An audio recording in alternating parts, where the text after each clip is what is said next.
Hey guys, Coach Chris here, back with another video. Picking up with Drew's game from round 1 of the 2023 Kyle Weeks Memorial Tournament.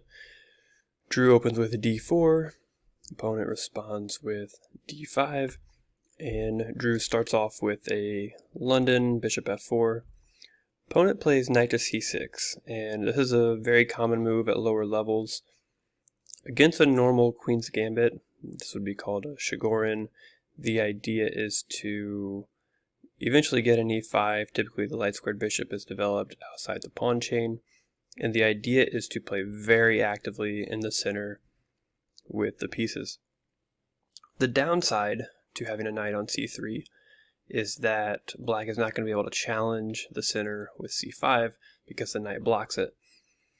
And against the London, again, the Shigorin is a common way to play, but it doesn't really make sense to me in the London because white has really good control over that e5 square. Black's dream of playing e5 assisted by a knight on c6 doesn't really seem that reasonable to me. And so anyway, it's a common way to play. It's just, I don't know, I don't particularly care for it. e6, and already we can just already tell that something has already on move 3 gone very wrong for black. This light squared bishop is inside the pawn chain. It has one legal move. The knight blocks the c-pawn, which wants to fight for the center. I just really don't like black's position already here. Knight f3, nice developing move towards the center. a6, and here Drew plays c4. Now, this is looking more and more just like a normal Queen's Gambit line with a knight on c6. And I think Drew likes to play the London this way with c4 most of the time.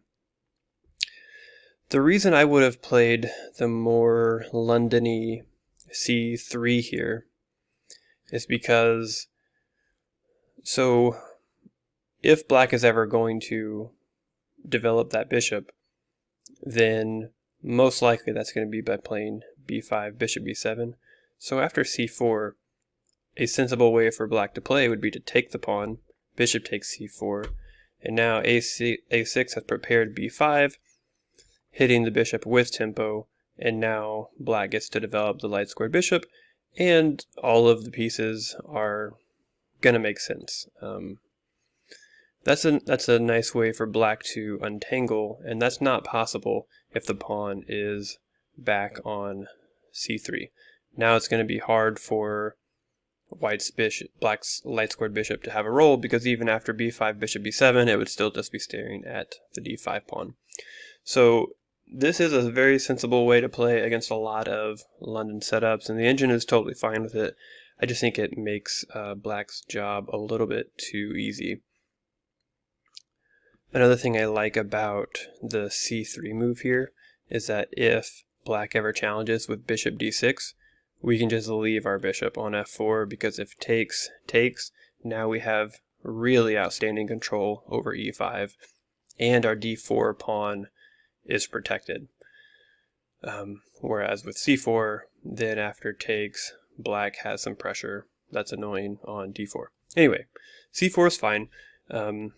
Knight f6, knight c3, black pins the knight. Drew develops and pressures the bishop on b4, knight e4. Here I really like Drew's move of bishop d3, just continuing to develop, continuing to put pressure on black's pieces and in the center.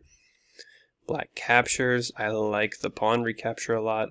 I mean, obviously we don't want to retake with our queen here and lose our queen, but what I like about the extra c-pawn is obviously it's coming with tempo on the bishop, but it also gives us so much central control. I know it's weird, but I'm a big fan of double pawns, especially when they're in the center, because it gives us open lines and more central control. Anyway, Drew took on d5, knight a5 hitting the queen. Drew throws in a check, and here it'd be real easy to say, oh, free knight. But that actually just loses the queen. Where can the queen go here? These bishops are actually proving to be very annoying, and so Drew wisely pulls back to c2, doesn't blunder the queen, and after takes, Drew just has an awesome position. We've got more central control. Our light square bishop is way better than black's. This knight is offside. Our knight can get in, but before we do anything crazy, we just need to castle. In here, black, not pointed out as an inaccuracy by the engine, but black has just got to castle here, because if you don't do it on this move, then Drew gets to play rook e1 check. And as the engine points out, black just needs to say, well, things have gone poorly, but I'll try to play king f8 and survive. But instead, black walks into a pin on e7. And that's just no good. So Drew starts piling up on the pin piece.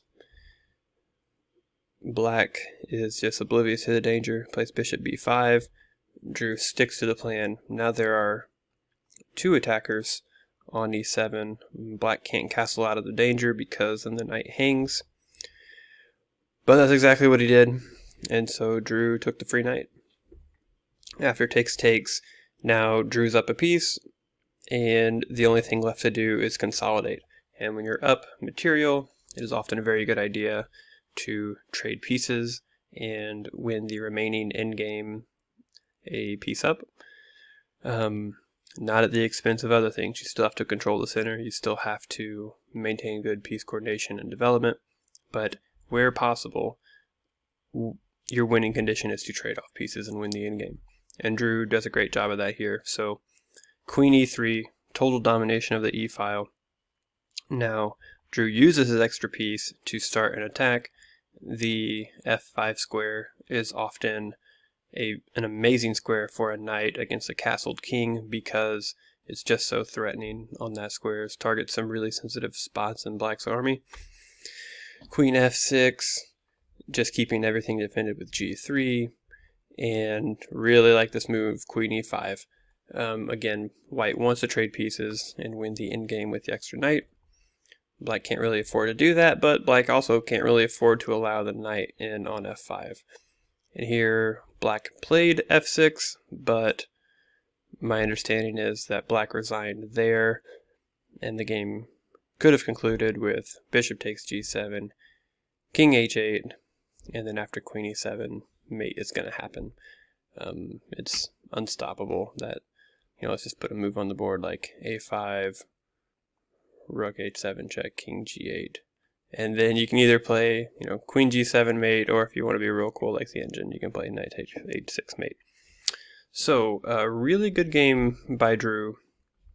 The c4 shows how versatile the London is. You can play it a lot of different ways. But Drew just has great central control, great development. Black was pretty slow on development. Drew just controlled the center and showed some good vision here, not taking that air quotes free knight on a5.